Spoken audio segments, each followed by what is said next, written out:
Hi friends, welcome to சரண் சமையல் தமிழ். இன்றைக்கி நம்ம என்ன பார்க்க போகிறோம் அப்படின்னா, பன்னீர் கிரேவி தாங்க பார்க்க போகிறோம். இது வந்து நம்ம சப்பாத்தி கூட, பரோட்டா கூட, நான் கூட சாப்பிடும்போது டேஸ்ட் அருமையாக சூப்பராக இருக்குங்க. இதை வந்து நம்ம வீட்டிலையே எப்படி சிம்பிளாக ஈஸியாக செய்யலாங்கிறத பார்க்கலாம் வாங்க. ஃபஸ்ட்டு ஸ்டவ் ஆன் பண்ணி ஒரு கடாய் வச்சுருக்கோம். கடாய் சூடானதும் தேவையான அளவு கொஞ்சமாக எண்ணெய் விட்டுக்கிறோங்க. அது வந்து பன்னீர் நம்ம பொரிச்சு எடுக்கிறதுக்காக கொஞ்சமாக விட்டால் போதும். ஆயில் லைட்டாக சூடான உடனே 1/4 ஸ்பூன் மஞ்சள் தூள், ஒரு 3/4 ஸ்பூன் மிளகாய்த்தூள், தனி மிளகாய்த்தூள் சேர்த்துருக்கேன். இதை நல்லா கரண்டி வச்சு கலந்து விட்டுக்கோங்க. அடுத்தது பன்னீர் வந்து நான் சின்ன சின்னதாக கட் பண்ணி வச்சுருக்கேன். இதையும் இது கூட சேர்த்து நம்ம இந்த மசாலாவில் சேர்த்து பொரித்து எடுத்துக்கலாங்க. ரொம்ப கரண்டி வச்சு கிண்டிடாமல் அப்படியே விட்டு இந்த பக்கம் ஒரு பெரட்டு, இந்த பக்கம் ஒரு பெரட்டு பெரட்டி ஒரு 2 நிமிஷம் இந்த எண்ணெயிலே பொரித்து எடுத்து நம்ம வேறு பிளேட்டில் மாற்றி வச்சுக்கலாம். அப்போ தான் நமக்கு கிரேவியில் சேர்க்கும்போது கரையாமல் சூப்பராக இருக்குங்க.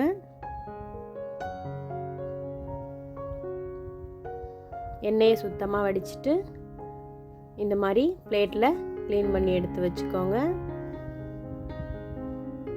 இதுலேயே நமக்கு பாதி பன்னீர் வெந்துருங்க. அதனால் நம்ம கிரேவியெல்லாம் செஞ்சுட்டு கடைசியாக பன்னீர் சேர்த்து இறக்குனா சரியாக இருக்கும்.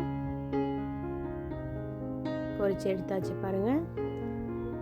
இதே எண்ணெயில் 2 பல்லாரி பொடி பொடியாக கட் பண்ணி வச்சுருந்தேன். அதையும் இது கூட சேர்த்து நம்ம வதக்கி விட்டுக்கலாங்க.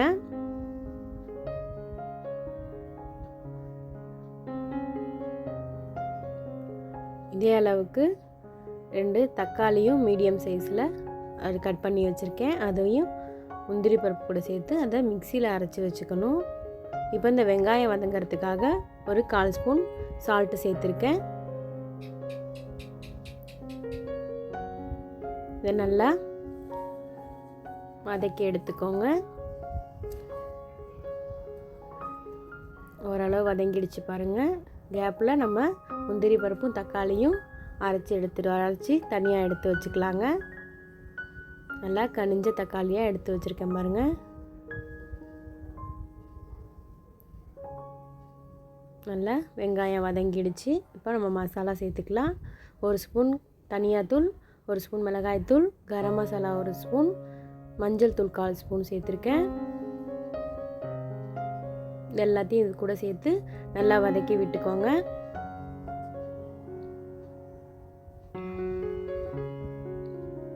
நல்லா மிதமான தீயிலே தாங்க நான் வதக்குறேன்.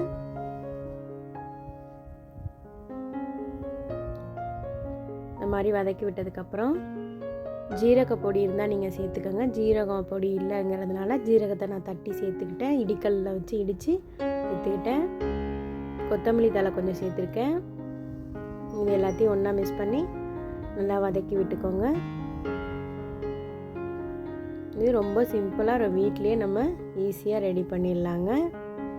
தக்காளியும் முந்திரி பருப்பும் அரைச்சது விழுத இதில் சேர்த்துக்கலாம். நல்லா நைஸாக அரைச்சிருக்கேன் பாருங்கள். இதை நல்லா 4 கிண்டி விட்டு கொஞ்சம் எண்ணெய் பிரிஞ்சு வந்ததுக்கப்புறமா நம்ம தண்ணி சேர்த்துக்கலாங்க. அந்த மிக்சியை கழுவி கொஞ்சமாக நம்ம தண்ணி சேர்த்தா போதும். கிரேவிங்கிறதுனால அதிக தண்ணி தேவையில்லை. எண்ணெய் பிரிஞ்சு மேலே வந்துச்சு பாருங்கள். இப்போ இந்த ஸ்டேஜில் நம்ம மிக்சியை கழுவி தண்ணியை சேர்த்துக்கலாம்.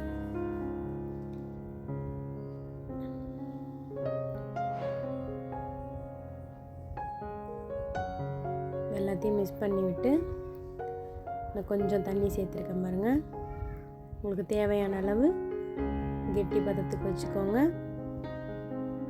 இதை இப்போ ஒரு பிளேட் வச்சு நம்ம மூடிடலாங்க. 2 நிமிஷம் நல்லா கொதித்து வரட்டும். அந்த தண்ணியெல்லாம் சுண்டி நமக்கு கிரேவி பதத்துக்கு வரட்டும்.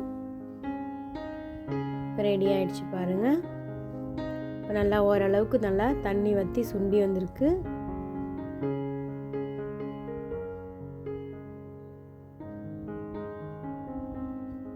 நல்லா சூப்பராக இருக்குது பாருங்கள் வாசனையே.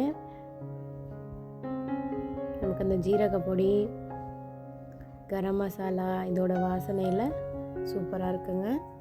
திக்னஸ்க்காக முந்திரி பருப்பு சேர்த்தது.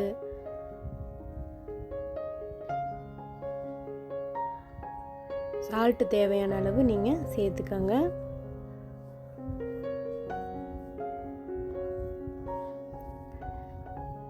அடுத்தது நம்ம பொரிச்சு வச்சுருக்க பன்னீரை இது கூட சேர்த்துடலாங்க.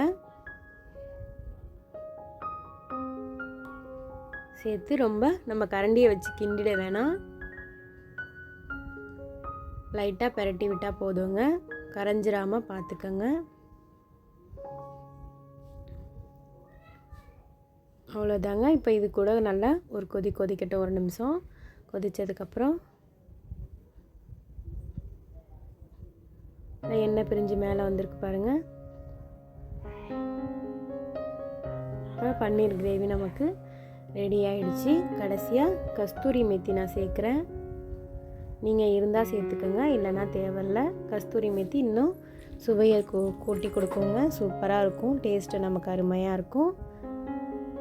கஸ்தூரி மேத்தி சேர்த்து நல்லா ஒரு கிளறி விட்டு நம்ம இப்போ பன்னீர் கிரேவி இறக்கிடலாம். வாங்க சர்வ் பண்ணலாம், சாப்பிட்லாம் வாங்க. நான் இன்றைக்கி சப்பாத்தி கூட தான் பன்னீர் கிரேவி வச்சுருக்கேன். நீங்கள் பரோட்டாவுக்கு கூட வச்சு சாப்பிட்லாங்க, டேஸ்ட் அருமையாக இருக்கும். பார்க்கவே சூப்பராக இருக்குது பாருங்கள்.